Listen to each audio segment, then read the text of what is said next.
is going on anyway? Welcome to this podcast, season 2, year 2. I'm here. I'm sticking around, sticking with it.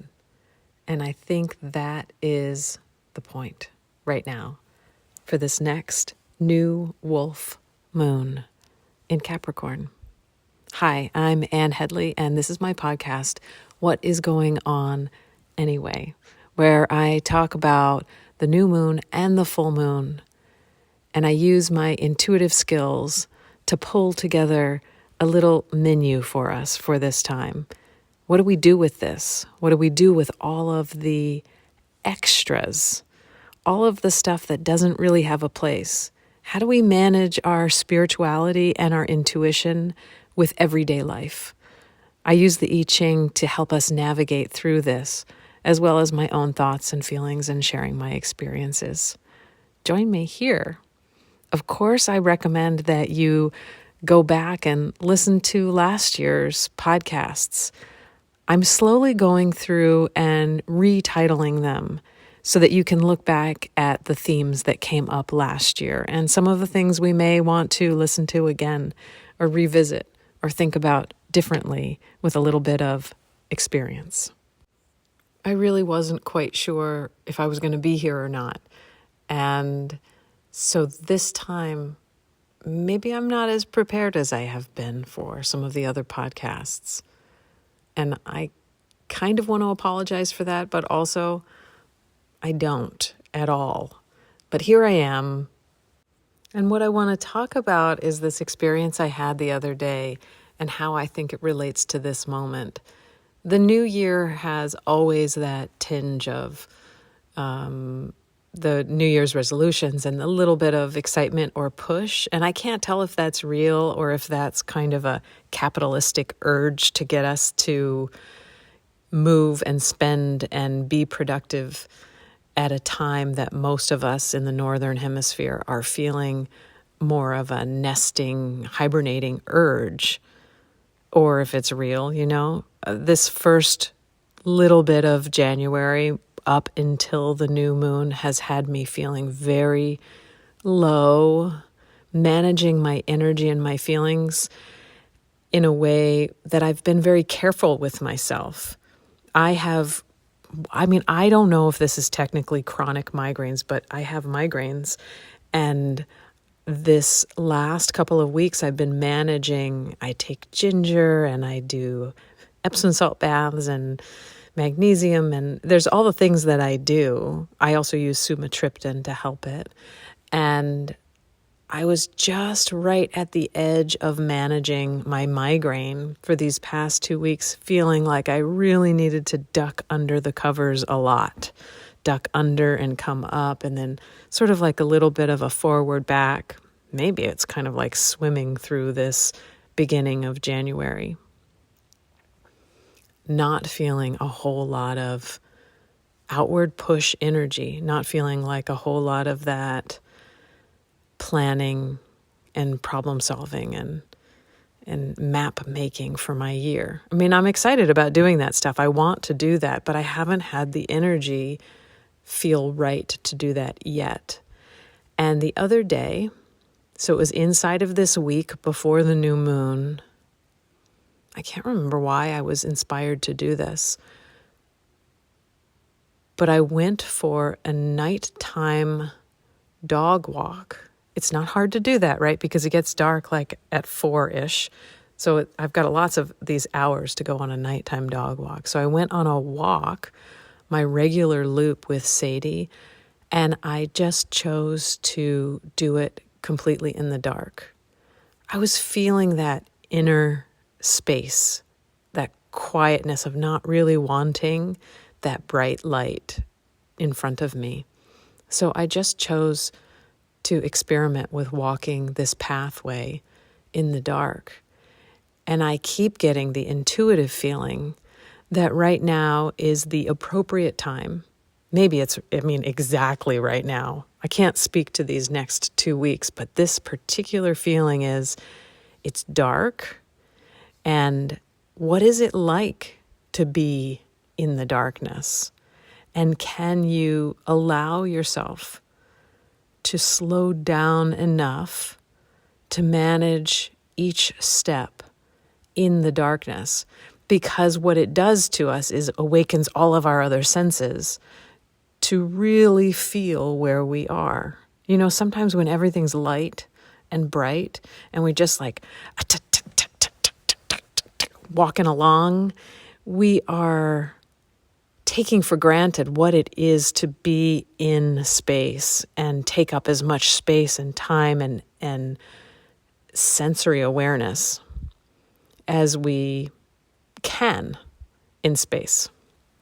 I know I'm kind of talking around in circles. Let me get to it. When I was walking through the woods with Sadie and I didn't turn my light on, every little branch was a signal. It was like I was, that feeling of like, what was that? What was that? What was that? And it was just the regular branches that I normally would just pass by and have them brush by me.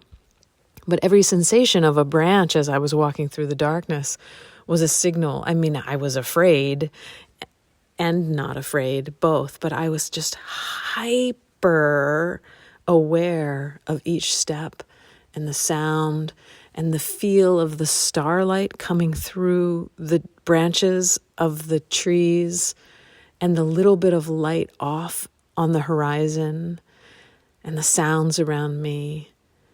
And there was something so wonderful about the slowness of my pace that matched my need to locomote in the darkness. It's been maybe 5 or 6 years now that I went to Mass Mocha with my friend Stephanie. And we went into a James Turrell piece. It's called Into the Dark. And you go into this space. Your hand is on a rail that leads you into a dark room. And there's a seat for you. And you're meant to stay. And I think you stay in 20 minutes. And Turrell says it takes 15 minutes for your eyes to adjust to the darkness. And there is the tiniest bit of illumination in that space. And the whole experience for me was really enlightening. How silly I felt that I was. I wouldn't sit down on the seat until I had touched the whole seat with my hands in the darkness. And how often I take for granted a seat, right? I look at it, I size it up with my eyes, and I sit on it, and I believe that that will work. But in this piece, Into the Darkness, I knew there was a chair there, but I did this thing where I was almost on my hands and knees, and I just couldn't believe the chair was there until I had felt the entire thing, or I had seen the entire thing with my hands, and it made me laugh, but it was also kind of the most honest I'd been in a while. It was like truth was coming out of me by interacting with the darkness. And I think that's what I'm trying to get round to here, is that I believe right now is a moment to interact with darkness. Maybe literally put on a blindfold and move around and feel what is safe here. How do I behave? How do all the rules change when I am inside of darkness? Part of this for me is an exploration of inner space. Of course it is. How do we go into that space? How do we interact? Can we be that slow and respectful and generous with our own inner landscape that we explore with such careful attention? Not because we're completely afraid, although we of course are a little bit afraid of that inner dark space. We just don't know what's in there. And sometimes we don't want to know. And we certainly have been conditioned to think that whatever is in there is probably scary, bad, and sinful. But I think there's something right now in this time where we're meant to have a little exchange with the dark. So what does that mean for you? I don't know. I probably am going to take another nighttime walk in the dark. I'm probably going to wear a blindfold and lay on the floor and roll around. But that's me. I don't know what you're going to do, but I think that's important for this time right now. And so I'll ask the I-Ching, what do you think, dear Oracle? What would you have us know about this particular time, this new moon time, the beginning of the year, the beginning of this 2024? What would you have us know about this time? And the I-Ching gives us hexagram 3, sprouting, which is just a really lovely hexagram to get in the beginning of the year. What is beginning? Where is the growing center? And where can you find help for it? That's a huge question. I was listening to my friend, and you know who you are, and she was telling me how challenging life is right now as a single mother, feeling the weight and overwhelm of life with 3 kids. I totally understand. And wondering, where is the help? She's feeling like she doesn't know how to access that help. And this is the question that we're given here with this hexagram. Where can you find help for the growing center? And this question of where can I find help? Because there is help there. There's help. When you get creative about it, there's help in many different directions. But the essence of the question is, where is the growing center? What is the thing in you that is growing? What are you feeling attracted to creating, growing, developing? And once you know that, it's easier to access the help. And I think that's important when we're accessing and wanting help. I know that feeling of being overwhelmed, but that feeling of being overwhelmed is on the other side of that coin of accessing help. So we got to get things moving, spinning, and in motion, and ask, what am I rotating around here? Yes, I'm always going to go back and feel overwhelmed. I know that. I have enough life experience to realize overwhelm spins and returns to help and assistance and projects and ideas. And of course we get overwhelmed. We've got big ideas. And even if those big ideas are the healthy, creative, fruitful lives of our children, but that overwhelm, there's got to be a way to get some momentum into it so we can remember, what are we feeling overwhelmed again? Where is that center? How do I relate to my growing center? And then how do I ask for the right help to get back to that center? Sprouting, that's back to the hexagram we're on, is the very beginning, a growing center, putting out roots into the unknown and breaking through the hard soil. I just feel like that's what is, like, I think about the political landscape that we're in, needing to put out roots into the unknown, break through hard soil. Inner life reaches out into the world, experiencing resistance for the first time with sprouting.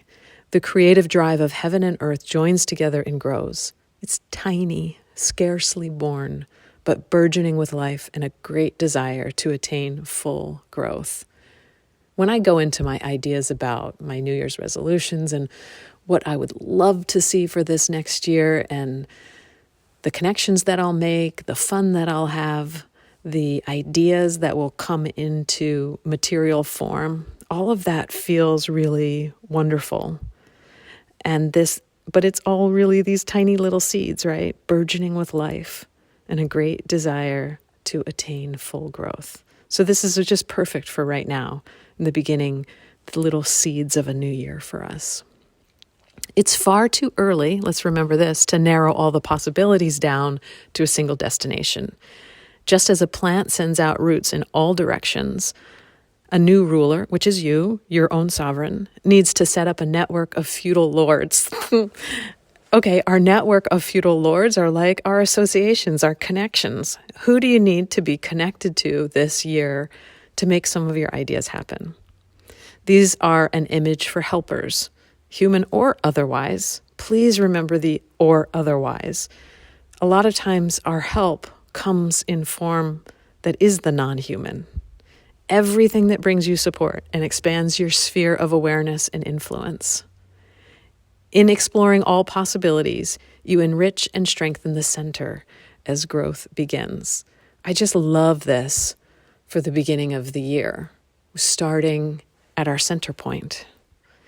We get changing line 5. The seedling draws nourishment from its roots to revitalize its growth. Such rich energy is best used with loyalty to yourself and to principle, with a constancy fitting for the open, innovative spirit of the time. Small constancy stays true to the idea, but is flexible about the way forward, finding the lines of least resistance through intelligent sensitivity to the environment. Great constancy insists on implementing the idea as envisaged. It knows the way and nothing else will do. Young plants use their energy to grow soft leaves and stems, not solid trunks. This changing line is hinting at us. It says, sprouting's juice, small constancy, good fortune, great constancy, pitfall. So it's lending us the wisdom of starting small, letting yourself be flexible as you find your way through. So let us be like little sproutlets, little vines, so that we find our way through partnership, being flexible, not really completely knowing how this will all work out. I think that's really important, that it's about the reaching and the growth, not about the end product for us, probably this year and probably, for the next 10 years. I'm just throwing that number out there. But doesn't it feel like it's sort of, maybe for all of us here, there's a new way forward, and that new way forward doesn't quite look like knowing the answers, because there's something about true relationship that requires that we don't know how it works out. We can't plan it completely because we depend on each other. So this hexagram has changing line 5, and then it turns into 24, returning. And the questions here are, what is just beginning to germinate? How can you follow your sense of direction more closely? Where might the paths lead now? Your journey leads you out and home again through the turning points on your way.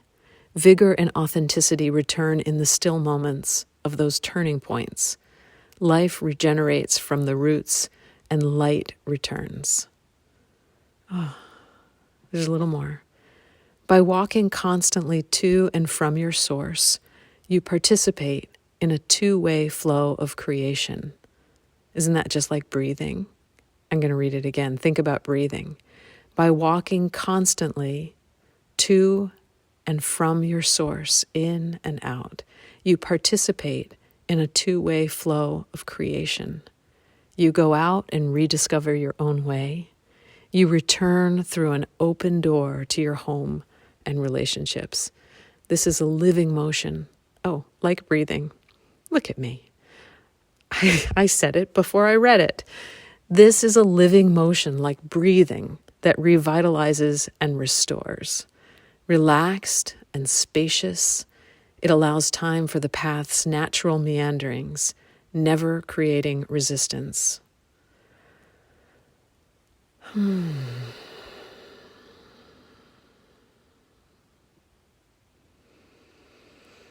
Sometimes it's so nice to breathe. It's so often I forget that lovely space of aware breathing. Conscious breathing. Since you are in motion, helpers of all kinds come. And remember, we're talking about how do we access the help? We have to know what we're seeking help for. We have to know about our center.